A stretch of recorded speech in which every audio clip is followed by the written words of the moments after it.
자, 우리 66페이지부터 볼게요. 자, 창선 가미록은요. 선, 착한 일을 권하고요. 감동을 받은 이야기야. 그래서 창선가미록 이게 책 한 권이거든. 이 책 한 권이 다 창선가미록이야. 나는 창선가미록에 대해 좀 제대로 읽고 싶다 하는 사람 책 빌려가셔도 돼요. 엄청 지금으로 치면 얘들아 엄청난 막장 드라마지 사실은. 우리가 본문에 지금 이 모고에 나와 있는 부분을 선생님이 이제 어제 수업하고 이 부분을 확대해서 먼저 그린 건데, 일단 지문에 나와 있는 페이지 66페이지 지문에 나와 있는 부분은 무슨 얘기야?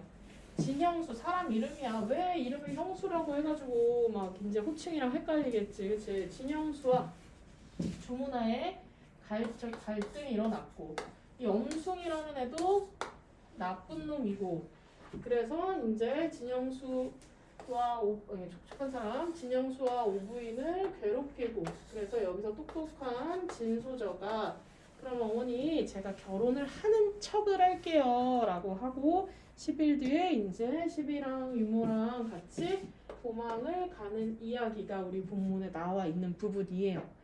근데 사실 지금 이 창선가미록은 선생님이 프린트로 준 누구 얘기?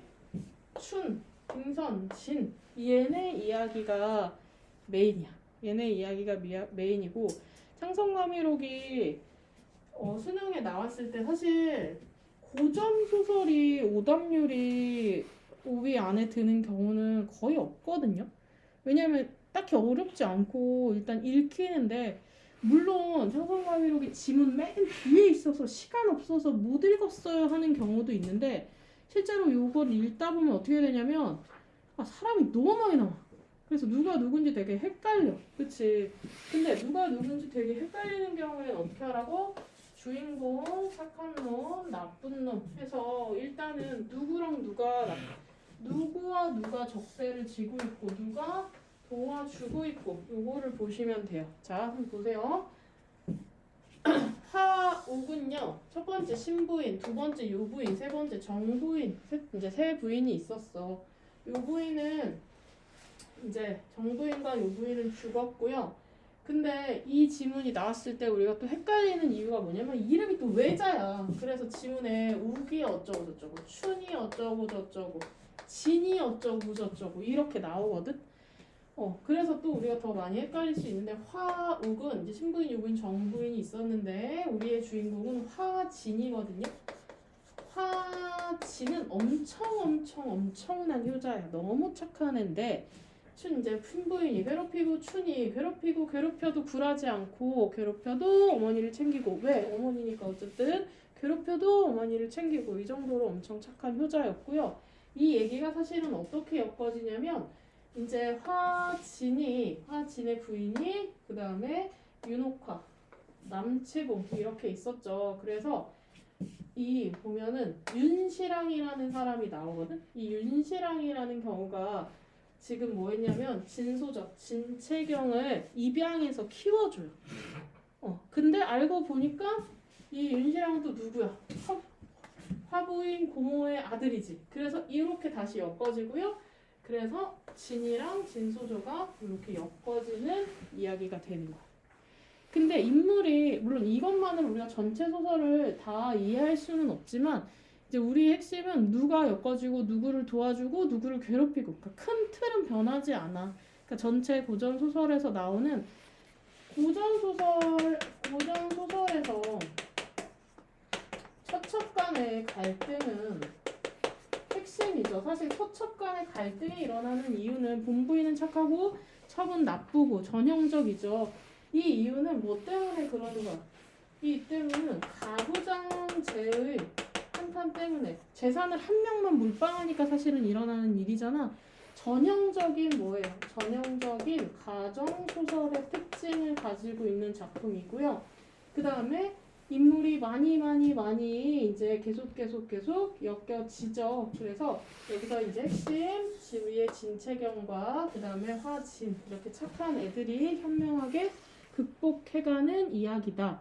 근데 이게 막장 드라마인 이유 중에 하나가 뭐냐면 지금 엄순이 조명아를 도와가지고 이제 어쨌든 엄순이 얘도 나쁜 놈이잖아.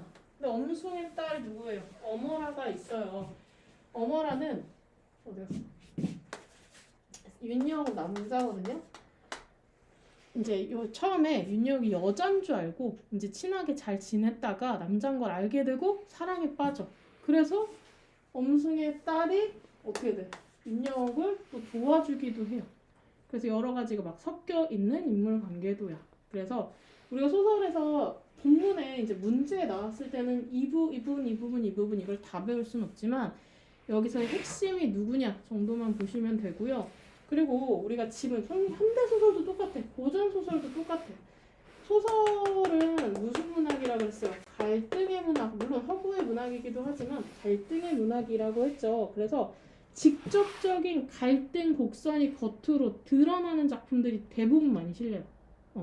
그게 물론 내적 갈등이면 직접적으로 드러나지 않고 속에 있겠지만 그런 게 아니라 인물 간의 갈등, 사회 간의 갈등 이런 경우에는 겉으로 드러나거든. 그래서 우리는 이 갈등에 대한 핵심을 보고 가시면 돼요. 그래서 44번 봅시다. 44번에 오낭중이 감사를 매개하는 것을 보니 사리판별을 하여 가속도서관이 위기 상황을 극복하게 하는 모습을 알 수 없죠. 이제 왜? 같은 집안이라고 해도 멍청이들이 꼭꼭 있으니까 이런 일이 생겨가는 거죠.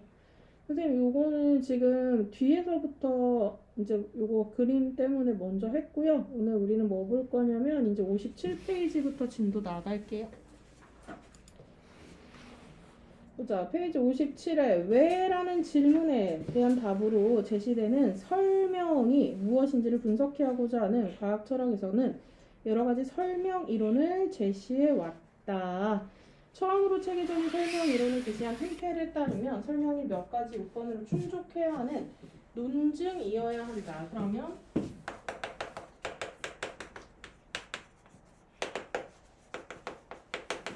템펠의 설명 이론을 봤을 때 처음에 이제 논증이어야 한다라고 얘기를 했죠. 논증이라는 건 뭐냐면 기본적으로 전제에서부터 결론이 이끌어 나오는 과정이 논증이야. 도출되는 형식을 띈다. 따라서 설명을 하는 부분은 설명항은 전제는 뭐예요? 전제는 설명항이고요. 결론은 피설명항이죠. 그래서 햄펠에 따르면 설명은 세 가지 조건을 모두 충족해야 한다. 누구에 따르면? 햄펠에 따르면. 세 가지 조건 봅시다. 첫째, 설명항에는 모든 동그라미, 모든 사람은 죽는다처럼 보편 법칙 또는 보편 법칙의 역할을 하는 명제가 하나 있어야 한다. 그러면 첫 번째 키워드는 뭐야? 모든 보편 법칙이 있어야 된다. 둘째, 보편 법칙이 구체적으로 적용되는 맥락을 나타내는 소크라테스는 사람이다와 같은 선행. 두 번째 그다음 뭐야? 선행 조건이 있어야 한다. 그치? 그 다음에 셋째, 피설명항은 설명으로부터 사실 이 말이 애매한 말이죠. 건전한 논증, 건전한 조건. 형님 도대체 건전하다가 뭐야? 햄펠의 설명 이론은 완벽하지는 않지만 일어날 만한 일을 보여주었다죠. 하지만 세모 치세요. 하지만 햄펠의 설명 이론은 설명에 대한 우리의 일상적, 즉 경험으로 파악할 수 없는 추상적 문제에 대해 대부분의 사람들이 공유하는 상식적 판단과 충돌하기도 하는 문제가 있다. 먼저 동그라미. 일상적 직관에 따르면 설명으로 인정되지만 햄펠이 따르면 아니라고 판단해야 하는 경우가 있고 또 일상적 직관에 따르면 설명이 되지 못하지만 햄펠에 따르면 설명으로 분류해야 돼. 그럼 도대체 이거는 설명이야 아니야? 애매한 요소들이 있다라는 얘기를 하는 거죠. 그래서 이들 요건을 충족하는 논증이기만 하면 모두 설명으로 인정해야 하는 동시에 또 그렇지 않은 것도 있어. 그럼 어떻게 해야 되지?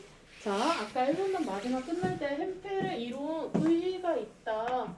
그 다음에 이제 셀먼이라는 애가 햄펠을 비판한 건 아니고요. 이제 셀먼은 설명이 논증은 아니라고 판단하여 그러면 이제 차이점을 보세요. 얘는 뭐였어? 얘는 이제 설명은 논증이 아니야. 그래서 원인과 결과로 지금 원인과 결과 법칙에 의한 걸로 판단을 하는 거죠. 예를 들어 근데 소크라테스가 죽게 된 건 독을 마시게 된 거지만 독을 마시게 된 거는 사형 선고를 받은 거고 사형 선고를 받은 데는 여러 가지 이유가 있겠지.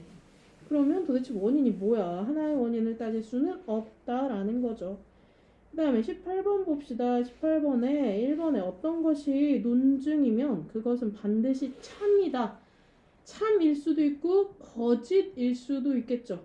그치? 참과 거짓으로 그냥 논증이란 논증이 무조건 맞아야 되는 건 아니잖아. 참일 수도 있고 거짓일 수도 있다라는 거죠. 18번에 3번과 4번 선택지 챙겨 놓으세요.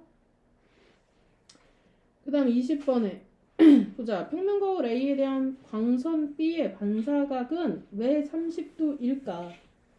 그럼 이건 뭐야? 물음을 써놔. 물음은 지금 뭐야? 물음이 뭘로 나와야 돼? 30도이다라고 나와야 되지. 그러면 이 물음은 결론값으로 나와야 되고 피설명항으로 나온 거지. 그럼 피설명항은 뭐여야 돼? 반사각은 32다가 나와야 되겠지. 그러면 다가 디귿이구나를 먼저 찾는 게 1순위죠. 그 다음에 보편법칙과 선행조건이죠. 보편법칙은 법칙이니까 다 들어가야 돼라는 얘기를 한 거잖아. 가에 뭐 들어가야 돼? 그러면 가 무조건적인 공식이 들어가야 되지. 그래서 가에 리을이 들어가는 거고 나머지는 조건이니까 니은과 디귿이 들어가는 거죠. 그래서 그렇게 보면 되고 그 다음에 25번 질문 갈게요. 보자. 암 치료에 사용되는 항암제는 세포 독성 항암제와 표적 항암제로 나뉜다. 그래서 이제 암 치료에 사용되는 항암제는 뭐에 관한 글이야? 아, 항암제에 관한 얘기할 거야.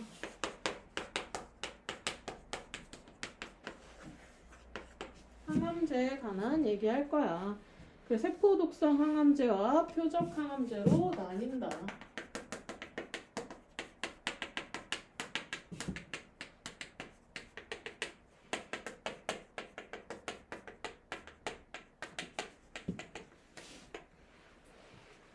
그럼 보자. 기억에 파클리탁셀과 같은 세포 독성 항암제는 세포 분열을 방해하여 세포가 증식하지 못하고 사멸에 이르게 한다. 그럼 다 죽여버린다라는 거죠. 그러므로 세포 독성 항암제는 암세포뿐 아니라 정상세포 중 빈번하게 세포 분열하는 종류의 세포도 손상시킨다. 이러한 세포 독성 항암제의 부작용은 이 약제의 사용을 꺼리게 하는 주된 이유다. 그러면 정말 나쁜 세포만 죽여야 되는데 건강한 세포도 죽이니 항암제로 인한 부작용은 1000가지가 넘는다 그래 얘들아. 그래서 이제 뭐 우리가 뭐 TV에서 보는 머리가 빠지고 뭐 피부색이 어두워지고 뭐 살이 빠지고 이런 것들은 아주 극히 이제 일부죠. 그쵸? 반면에 표적 항암제는 암세포에 선택적으로 그러면 얘는 선택적으로 골라 죽일 수 있으니까 얘가 훨씬 좋은 거지. 그럼 표적 항암제만 쓰면 되는 거 아니야? 비싸죠. 실제로 현실에서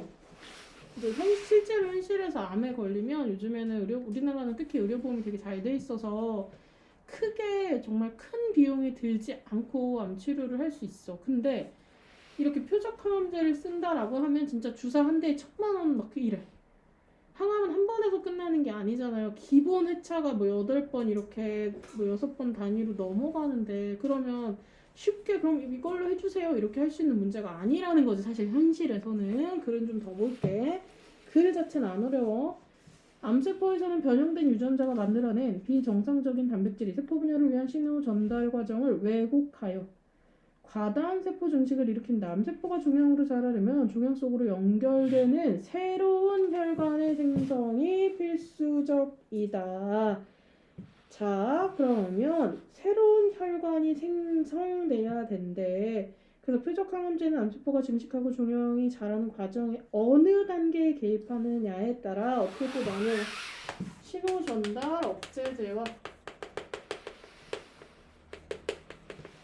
신호전달 억제제와 그 다음에 신생 혈관 억제제로 나뉜다.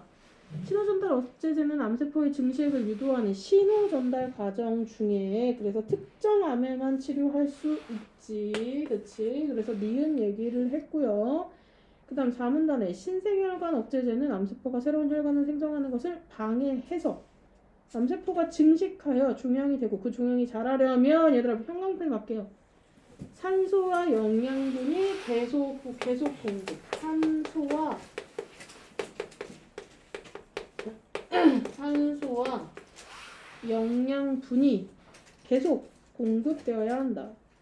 종양이 계속 자라려면 종양에 인접한 정상 조직과 종양이 혈관으로 연결되고 종양이 혈관에 뻗어 들어와야 한다.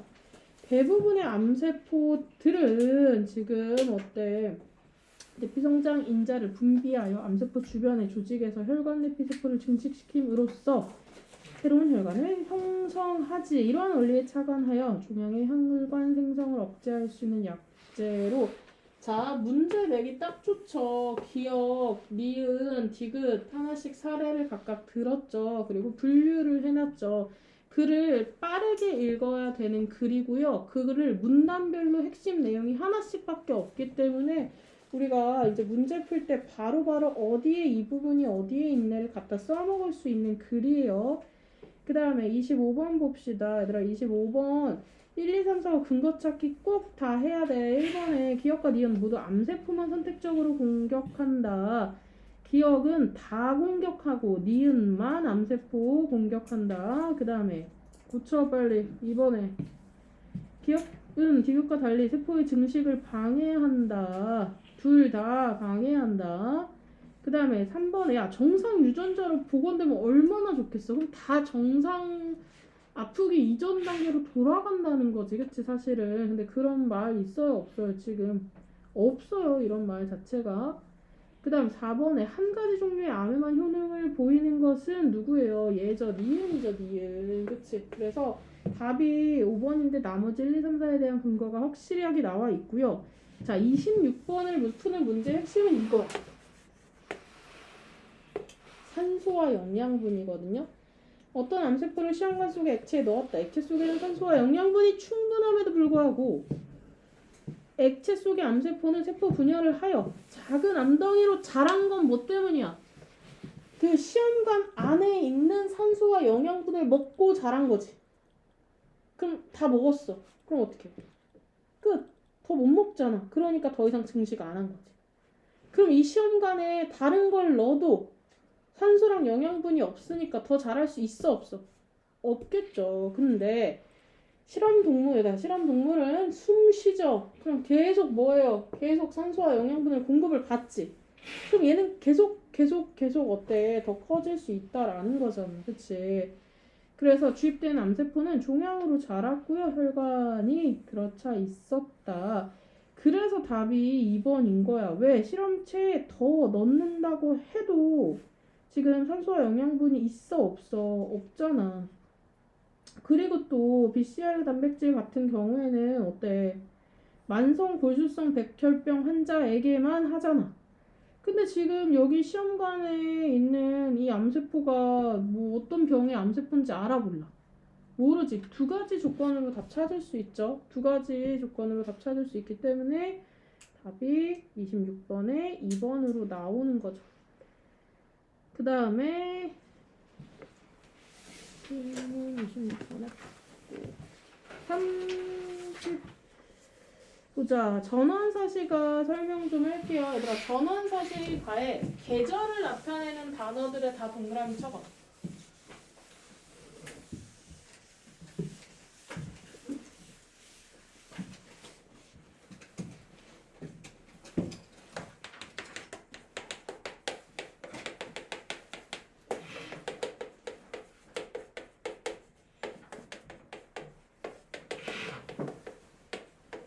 고전응합에서 계절을 나타내주는 단어들은 중요해. 물론 시간의 흐름이다, 계절의 순환이다 라는 걸 알 수도 있지만 우리가 글을 지문을 읽으면서 이제 갖다가 직접적으로 써먹을 수 있는 단어들이 되는 거죠. 갑시다. 양파의 푸르기니 봄빛이 늦어있다. 봄이라고 직접적으로 나왔지.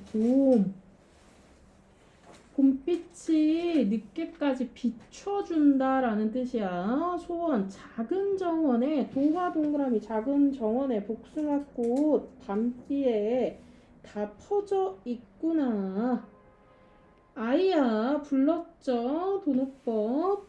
소 잘 먹여가지고 소한테 논밭 갈라고 해줘. 그 다음에 잔화는 이제 꽃들이 지잖아. 진 꽃들이 다 진 후에 이미 지고 남은 꽃도 다 지고 녹음 동그라미 여름이 깊어간다. 얘들아, 봄을 나타내는 단어는 봄이라고 얘기를 했고요. 여름에는 이제 녹음이랑 뭐 녹양이랑 이런 표현들이 자주 쓰여요. 이제 녹음 여름이야 여름 얘들아. 그래서 100일 9촌에 납딱 소리로다. 소리 나왔지. 그러면 직접적으로 뭐 했어? 청각적 신상 여기 있어요 라고 얘기를 해준 거죠. 그 다음에 아이야 개면듀 노래 불러라. 긴 졸음 깨우자. 노래 불러라. 청각 또 나왔지. 동리에 국화피니 가을을 나타내는 단어가 국화인데 보통 우리가 서리로도 가을을 많이 나타내요. 그러면 가을이 됐어요. 아이야 가을에 중앙이 거기로다. 중앙절 국화축제하는 때죠. 그래서 일찍 자체 여운 비운 술 아직 안 익었냐. 술 동그라미 술 먹고 놀아요. 풍류죠. 요 부분 해석해야 문제 풀 수 있었지. 아이야 자해 꽃게랑 황게로 안주 장만하라. 안주 갖고 와. 그래서 이제 꽃게랑 닭이랑 졸지마. 안주를 먹으면서 즐겁게 놀자. 그 다음 북풍이 오니 찬바람이 불기 시작해요. 우리가 겨울을 눈이라고 얘기를 하기도 하지만 여기서는 이제 북풍과 또 뭐 나왔어요? 눈 나왔죠. 그래서 겨울이야 겨울이 됐지. 모처만 찬빛이 석양의 거위로다. 아이야 콩죽 익었냐. 콩죽 좀 줘봐. 맨날 뭐 먹네. 그치. 이제 먹고 잘라고. 그 다음에 A 봅시다. 이봐 아이들아 새해 온다고 즐거워하지 말아라. 그치. 그러니까 새해 온다고 즐거워하지 마. 우린 어차피 수업할 거니까가 아니라 헌사한 세월이 소년 아사 가는구나. 정신없이. 그러니까 헌사한 세월 막 야단스러운 이 세월이 시간이 막 슉슉슉 간단 말이야. 그래서 우리도 새해 즐기다가 백발이 되었구나. 그럼 마지막에 아이가 어른의 뭐가 등장을 해요? 대조가 등장을 하죠. 좋겠다 얘들아. 젊다고 깝치지 마. 금방 늙어 순식간이야 라고 얘기를 하죠. 보기 먼저 볼게요. 32번에 늙은이를 만나니 즐거워. 반갑고 즐거우니 늙은 줄도 몰라. 진짜로 늙은 줄 모르니 맨날 만나서 놀아야지. 이게 여기서는 내가 내 친구 만나니까 어때? 너무 좋아. 같이 늙어가는 처지가 제일 좋죠. 그래서 답은 이제 4번이 되죠. 대조화. 근데 여기서는 이제 공감을 하는 거지. 31번 마저 볼게요. 31번에 아까 이걸 잡았어야 미각이 나오겠지. 미각이 도대체 어디 나와요, 선생님? 콩죽밖에 없는 거 아닌가요? 라고 질문 많이 하는데 아까 닭 안주가 있어. 술 마실 거 아니야. 그치? 그 다음에 33번에 보기에 4개에 관한 설명. 근데 5번 보세요. 가변에는 일정하게 순환하는 자연의 이치와 그러한 이치의 삶에 구현하지 못하는 인간을 대비하려면 인간은 속세에 대한 미련이 나오든지 속세가 싫다고 하든지 뭐 그런 부분이 있어야 되는데 얘는 그런 거 없이 자연에 대한 예찬하고 끝났죠. 그 다음에 꽃덤불은 뭐 봐야 되냐면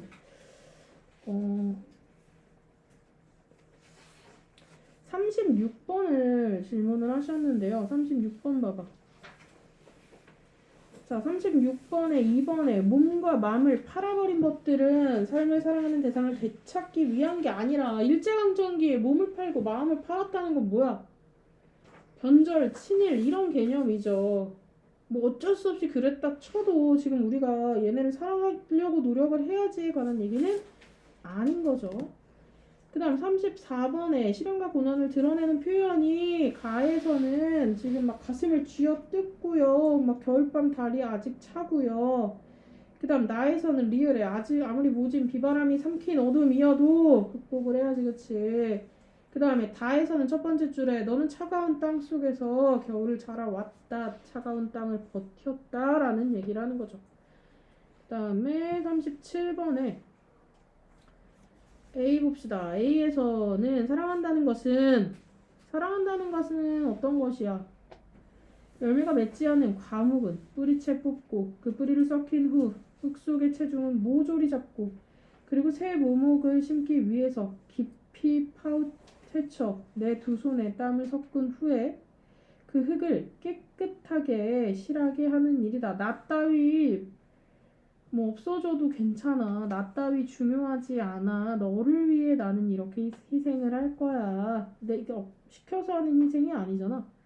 그 다음에 B에서는 볼이죠. 이제 볼이라고 먼저 부르고, 자, 사랑한다는 것은 뭐냐면, 볼이는 뭐냐면, 이라고 하나씩 강조해주고 시작을 하죠. 그래서 37번에 1번이에요.